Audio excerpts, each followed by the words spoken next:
Okay, going live. Hello, and this is George Markowski coming to you live from Bali. And what I want to talk about is what's happening in America. If you can hear me, see me, if you're here, type in hashtag live. If you're watching the replay, type in replay. I want to talk about Trump's inauguration and what this means for the property market 2025. So it's fascinating. So Trump has just come in, and I watched his speech. I don't know if you watched his speech, and he's got some interesting policies. So, give you a bit of a rundown. One, he's going to get tighter around the border. So, what he's doing, he's actually got a national emergency. He's gone down to the border. He's going to send troops there. He's actually cancelled the app for people to apply to get across the border already. It's happened the first day. 24 hours ago, Israel and Hamas had a ceasefire. Biden was trying to do that for years, for over a year. It didn't work, didn't get close. Trump did it even before he got in. So that's pretty interesting he did that. And America's announced that there's only two genders, male and female. They're getting rid of DEI and they're going to be colorblind. Now, I think, getting rid of DEI and this whole diversity thing, I'm a big fan. I really think that we should be colorblind. We shouldn't care what color someone is, what race they are, what their sexual orientation are, whether they're male or female, whether they're disabled or not disabled. I think it should be a meritocracy. And I think going back to that, that's the way Western values started with meritocracy. And I think it's a very fair system. And I think that's the way to go. So I'm really rapt about that. They've also cancelled the Paris Climate Accord. So they're going to start drilling. They're really going to get into fossil fuels. They cancelled electric. If anyone got any comments, type in the chat. I'd love to hear from you. They cancelled the subsidy for electric vehicles, which is interesting because Elon Musk is a big supporter of Trump. And his company has made a lot of money out of this subsidy for electric vehicles, and Trump has just cancelled it day one. What does that mean? I think Elon Musk is doing 3D chess. So basically, Elon Musk has got an electric car company that can actually make a profit without subsidies, where his competitors can't. So he's thinking, well, if they get rid of the subsidy, he's going to destroy his competitors and maybe grow. That's what I'm thinking. I don't know how else it could be good for Musk. And I'm pretty sure Trump and Musk would have had a chat about this, and it falls within Musk's long-term strategy and what he wants to do. So that's what's happened.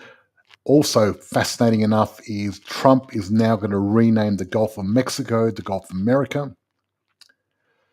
He wants to take back the Panama Canal. Now, look, Gulf of Mexico, you can change that to Gulf of America, I suppose. That could be possible. Taking back the Panama Canal, the president of Panama said not on my watch. So it's interesting because I don't know if the United States can take the Panama Canal without force. And I think doing it with force probably wouldn't be the right thing to do. They did build it. They did a treaty. They gave it to Panama. And now they want to take it back. This is a very interesting political issue. And I think most things in politics should be decided through politics and diplomatic ends instead of having a war or something. So we'll see what happens. So all this said, what does this mean? He's also told everyone to go back to work. So all federal employees cannot work from home anymore. They have to go to work, which I wouldn't be doing that with my staff. So what does all this mean? Well, people are very positive about Trump coming back in. A lot of people wanted some change, and I suppose change is what they're getting. Economic-wise, the Trump presidency is all about money, and I think what's going to have to happen with what he wants to do is they're probably going to print money. And the fact of it is, when you print money, you cause inflation. I know Trump wants to slow down and stop inflation, but I can't see how you're going to print money and boost the economy and also stop inflation at the same time. It's a bit like pouring gas to stop the flames. It's not going to happen. So I think economically, it's going to be a positive thing, definitely. And when it's positive, when there's more money, when there's more GDP, that creates more inflation, and therefore it's going to create more wealth for the wealthy and less wealth for the poor. And look, usually this happens with most things. What happens is governments and make all these policies where the rich get richer and the poor get poorer. So what do? Well, we can complain about it, but complaining about it's not going to work. But what you want to do is the capitalist world is created around inflation and inflating prices. And that's inbuilt in the system. And without inflation, the economy just collapses. So you just got to keep doing it. So what happens on average? The big banks are printing around 15% of the fiat currency every year. So what does that mean? It means that that's the underlying inflation level, because if you print 15% more money this year than last year, that means your money has lost 15% of its purchasing power, which is 15% inflation. So there's two types of people in the world. There's the workers and there's the investors. And the workers and the savers, people that work and people that save, inflation is their worst enemy. And people that invest in the right assets, inflation is their best friend. So what I suggest is stop moaning and start owning.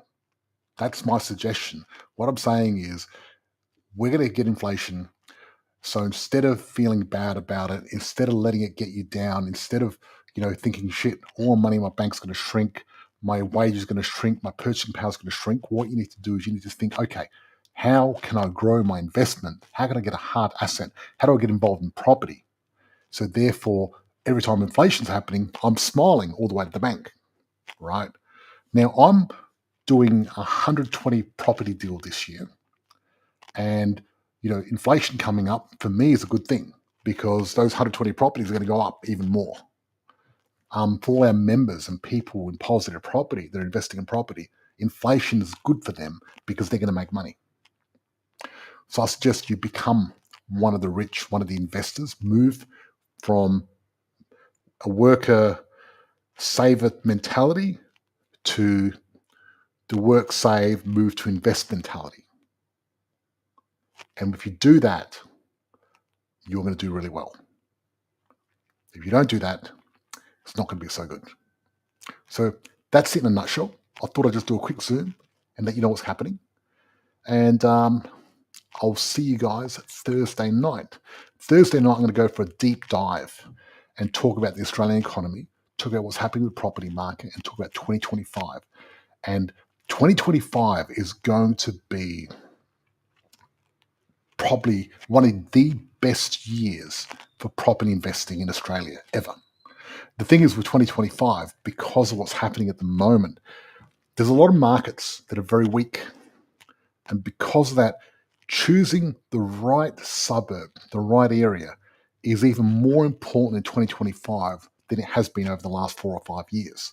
See, during COVID and that big boom, you could have bought a lot easier and make a mistake. And because of what happened, you're forgiven. But what's happening now is because the market is going to become a two-geared market, because some markets are actually going down, where before most markets were going up. But at the moment, there's a bunch of markets going down and some markets going up. So you've got to be really careful. You don't want to be in a sinking ship. So if there's any one message I've got for 2025, you've got to be really, really good at picking the right property in the right area to make sure your boat's going up and not sinking.